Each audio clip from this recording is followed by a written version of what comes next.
Kalau kita punya sesuatu, orang ngedeketin kita, atau kita mendekati seseorang, belum tentu dia nyaman didekati oleh kita. Ditelepon oleh kita, belum tentu orang suka. Tapi Allah suka sekali kita mendekat kepadanya. Dan mendekat sejengkal, Allah sedepak mendekati kita. Kita bergerak aja ke arah Allah, Allah udah tahu nih, Allah akan mendekat ke kita. Dalam tanda kutip ya, Allah akan menolong kita lebih dekat dengan Allah lagi. Kalau mendekat ke orang, orang suka curiga. Kenapa kita ngedeketin? Apalagi pas kita baru gajian. Kalau kita punya sesuatu, orang ngedeketin kita, atau kita mendekati seseorang, belum tentu dia nyaman didekati oleh kita. Ditelepon oleh kita, belum tentu orang suka. Tapi Allah suka sekali kita mendekat kepadanya. Dan mendekat sejengkal, Allah sedepak mendekati kita. Kita bergerak aja ke arah Allah, Allah udah tahu nih, Allah akan mendekat ke kita. Dalam tanda kutip ya, Allah akan menolong kita lebih dekat dengan Allah lagi. Ini seperti begini, datang ke masjid, tambah ada pahala zikir, betul tidak? Sekarang dapat ilmu, dengan ilmu ini kan makin dekat tuh semangat mendekat ke Allah, betul tidak? Tambah. Makanya mendekat ke Allah itu udah paling bener lah dalam hidup ini. Gak usah terlalu ribet ingin dekat dengan orang, membuat kita kurang ikhlas lah kalau kita ingin dekat dengan orang tuh. Jadi kebaikannya tuh zaim, tahu zaim? Ya begitulah. Kita ngasih permen ke seorang anak kecil, targetnya kakaknya, ya kan? Maka orang-orang yang ingin dekat dengan Allah mesti dekat dengan Quran. Kalau tidak dekat dengan Quran, tidak serius ke Allahnya. Ayo tanya saja ke diri masing-masing. Lalu apalagi yang menguatkan iman? Sujud. Karena saat paling dekat seorang hamba dengan Allah itu sujud. Sujud ini maksudnya sholat. Karena kita tidak bisa kemana-mana sujud saja begitu, ada aturannya. Minta tolonglah Allah dengan sujud, ya artinya perbaiki sholatnya. Nah kita hidup ini menjadi berat karena kita jauh dari pertolongan Allah. Kenapa kita jauh dari pertolongan Allah? Karena kita tidak serius ingin ditolong oleh Allah. Apa cirinya kita tidak serius ingin ditolong oleh Allah? Kita tidak serius memperbaiki sholat kita. Ayo jujur, kita sudah sering sholat ini, jauh-jauh dari rumah ke masjid, sungguh-sungguh ke masjid, tapi ketika sholat gitu lagi. Allahu Akbar, tidak ingat mulut nyebut Allahu Akbar, hanya mulut saja Allahu Akbar, tapi hati tidak ingat sedang menyebut Allah Maha Besar, apalagi meyakini Allah Maha Besar. Bismillahirrahmanirrahim. Alhamdulillahi Rabbil Alamin. Enggak ingat lagi muji Allah. Ar-Rahmanir-Rahim, tidak ingat sedang menyebut Allah Maha Pengasih, Maha Penyayang. Lewat saja. Apalagi kalau imam bacaannya panjang dan tidak mengerti, tidak hafal, udah kita punya proyek lain dalam sholatnya ya. Ingat sendal lupa naruh di mana tadi.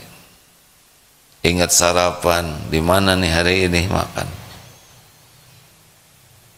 Ada yang sholat itu dari waktu ke waktu sama saja begitu. Padahal sholat itu harusnya menguatkan iman.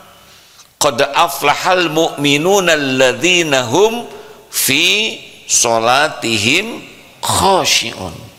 Jadi kalau sholat kita makin khusyuk, Allah suka. Karena wa aqimis sholat lidzikri, dan dirikanlah sholat untuk mengingatku. Jadi kalau ingin kuat iman, perbaiki sholatnya. Kalau sholatnya basa-basi, ya sudah. Karena sholat itu kumpulan zikrullah. Ada takbir, ada diawali takbir, dari wudhu. Kita jarang zikir yang sesempurna zikir dalam sholat. Wudhu, ngadep kiblat, ada takbir, tahmid, tahlil, tasbih, ada syahadat, ada salawat, ada salam, ada al-fatihah, umul Quran, ada ayat Quran, ada tasbih dalam ruku, ada dalam sujud, ada doa yang diapit dari 2 sujud. Doa diapit 2 sujud. Rabbighfirli, ampuni saya ya Allah. Warhamni, sayangi saya, limpahi rahmatmu. Wajburni, cukupi kekurangan saya, tutupi kekurangan saya. Warfa'ni, angkat derajat saya ya Allah. Warzukni, limpahi dengan rezeki yang halal berkah. Wahdini, tunjuki pikiran, ucapan, sikap, keputusan. Apalagi wa'afini, selamatkan dari tipu daya setan, dari kejahatan makhluk. Pokoknya ingin diselamatkan. Wa'fu anni, maafkan saya, hapuskan semua jejak aib dan dosa. Coba itu, dosa beres harusnya dengan sholat, benar? Kita, rahmat Allah kalau datang kepada kita, beres itu hidup kita tuh Pak. Lah kita masuk ke surga juga dengan rahmat Allah. Kalau Allah memberikan curahan rahmat kepada kita, udah beres hidup ini Pak.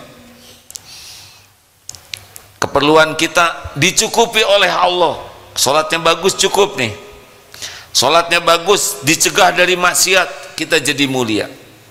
Sholat kita bagus, Allah akan memberikan rezeki terpilih, halal barokah. Sholat kita bagus, ditunjuki kita ketemu siapa, dapat ilmu apa, perkataan apa, harus ngambil keputusan apa, Allah maha tahu segalanya. Kita sholatnya bagus, diselamatkan tipu daya setan, jebakan nafsu, syahwat, kezoliman orang, rencana jahat.